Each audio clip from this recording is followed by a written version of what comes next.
Hello, welcome to this edition of Intelligent Video Today. I'm your host, Steve Vonderhaar from IntelliVid Research. Join us this time, Andy Howard of Howard and Associates. Welcome, Andy. Hey, Steve. Thanks for having me. Great to see you.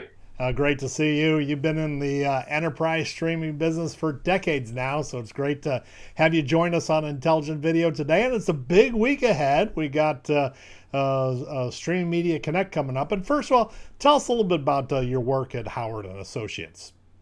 Yeah, sure. So Howard Associates is a consulting company that I started back in 2011. We help organizations implement video communications in the enterprise. So predominantly video streaming and video conferencing, a little bit of digital signage, have done some big video wall type stuff, but mostly video conferencing and video streaming.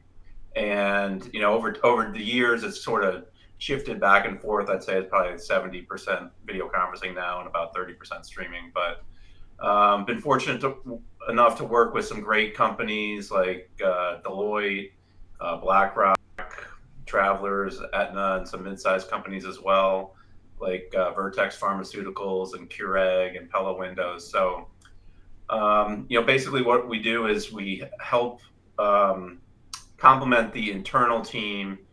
If they're going through a new video initiative, we can help them, determine the requirements. What are they trying to accomplish?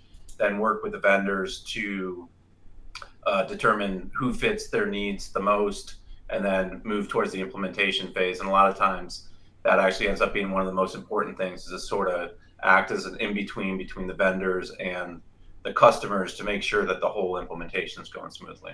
Yeah, so literally when an organization is thinking about doing more with video, you're a force multiplier helping them getting rolling more quickly. That's a good way to put it. Yeah, absolutely.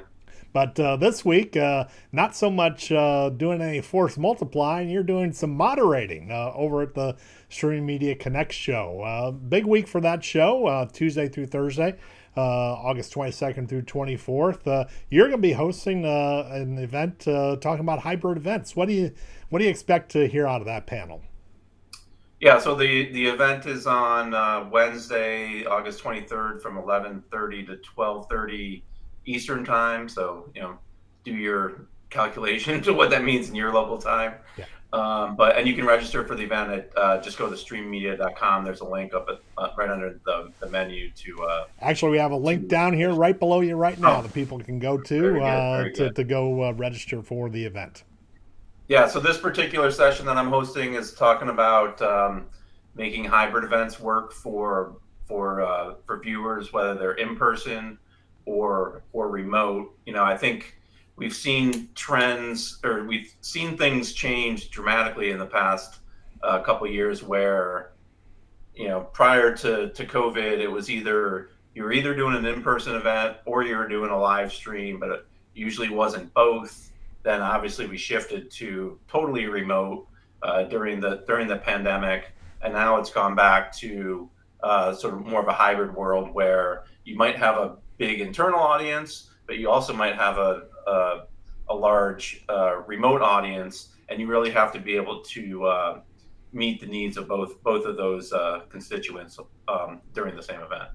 So even though we've seen virtual event Golden Child hop in getting sold to Ring Central at what some might see as a bargain basement price, you still think there's a role for hybrid events in the overall enterprise communications infrastructure?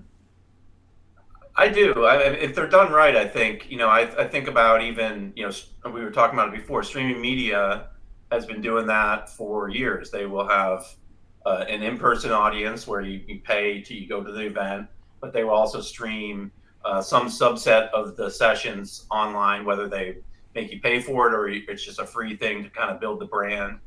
I've seen Enterprise Connect do that as well. I know there's other trade shows that are doing the same thing. That's just one example of a hybrid event. But I think if you can do it correctly, where you really focus on the needs of the two different audiences, then you can have it be a successful event for both of them. Yeah, I think, and it really, by streaming it online, it definitely allows you to, reach a lot more people than you would if you just had in-person events. Yeah, I think COVID really and the pandemic played a key role in terms of transforming both of the market's perceptions of hybrid events and enterprise streaming in general. First, let's talk about Mhm. hybrid events. What's the trajectory that you've seen there, and where do we stand now? And then we'll talk a little bit about enterprise streaming after that. Yeah, I mean, I think I think first of all, there's different definitions of what a hybrid event are.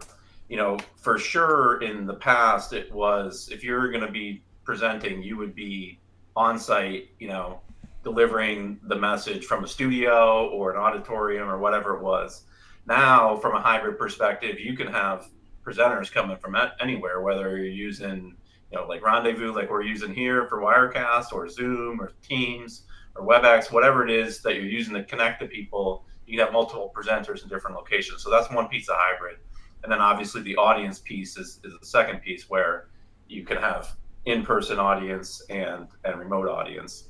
But I think that from what I've seen, a lot of people want to be back into the office and they want to be at the in-person event. But then certainly there's a lot of people that are still working from home or working remotely predominantly, so they can't be there all the time, but they still want to be able to watch the event. So I think, moving forward in the enterprise, I feel like almost everything is going to be a hybrid event.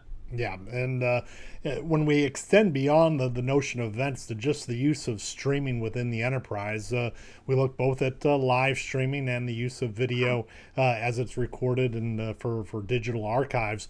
What do you see happening in the enterprise streaming market? It's been a rocky 18 months or so for enterprise streaming. Why do you think that is? Yeah, well, I think, obviously at the beginning of the pandemic, there was a lot of, sort of emergency work. How do we get this to, going? How are we going to have an event if we can't get the speakers together?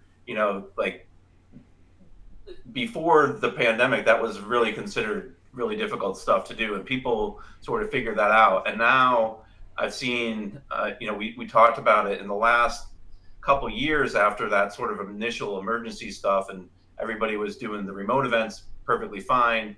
There hasn't been a whole lot of momentum for people to change things. They've either been focusing on other things, like the video conferencing obviously had a big focus during the pandemic, but also I think there's a lot of concern about, are we going to have this office anymore? Are we going to have this floor anymore? Should we be making new investments in technology when we don't know even if we're going to have, what our scenario looks like? How many people are going to come back to the office? How many people are going to stay fully remote? So it's been, I want to say there's not a lot of momentum for people to change things at this point, but I think hopefully moving forward, now that people are starting to come back to the office, we've seen that people are having a lot of problems with their networks, whether they made network changes over the course of the pandemic, like they went with a SASE model or SD-WAN or something like that.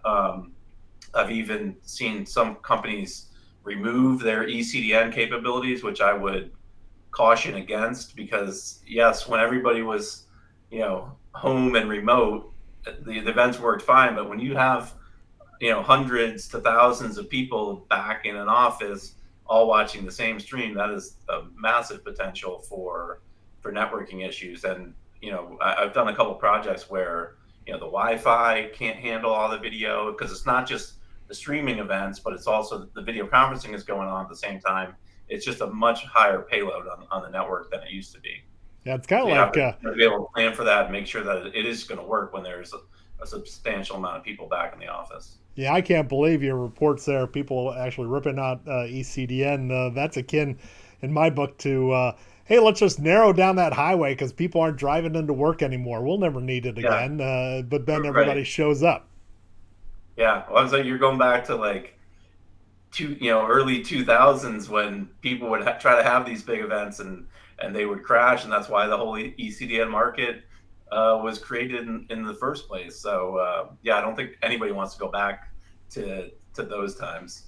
Now, another thought is that the prospects of AI infused video applications may be encouraging some organizations to take a step back and wait for AI development to take place before investing in their next generation of enterprise video platforms. Yeah. But there can be some thoughts that maybe it's not so wise to wait for AI changes, that you should just go ahead right now. You had some good thoughts about. Do you think that AI is going to change the way we work, or maybe people putting a little too much stock in that? Yeah, I mean, probably the biggest example that I've seen where I can see it really impacting work is, that sort of the Microsoft Copilot model, where it can, if you miss a meeting, for example, you can say, what did I miss in the meeting? And it'll give you summary videos, summary of the meeting, the high points, things like that. And, chapterize it. And all that stuff has kind of been being done to some extent, but it's a little bit more, has been a little bit more manual in the past. So, but the question that I had was, well, that it seems like a very compelling thing, but are people really going to use it, right? Like if I was on vacation last week, am I going to come back into the office this week and say, oh, I missed that meeting. Let me get the summary. And am I going to watch, the 20-minute summary of the 1 hour meeting? I would argue that in the past, people very rarely have done that. And so it'll be interesting to see if it is compelling enough now that people will actually do that.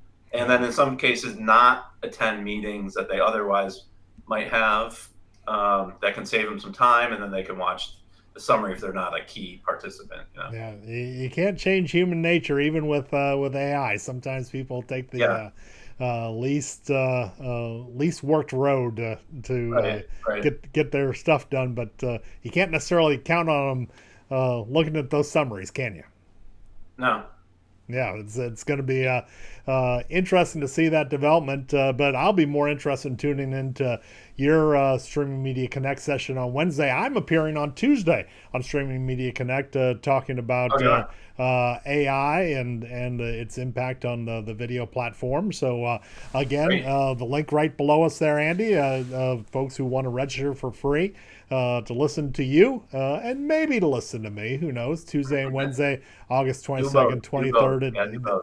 Absolutely a good use of time. Andy, thanks so much for taking the time to visit with us today. Thanks a lot, Steve. I appreciate it. And that's all the time we have for this edition of Intelligent Video Today. Be sure to subscribe to Intelligent Video Today on YouTube in order to gain access to more episodes featuring interviews with intelligent video thought leaders like Andy Howard. For IntelliVid Research, I'm Steve Onderhaar. Thanks for your time.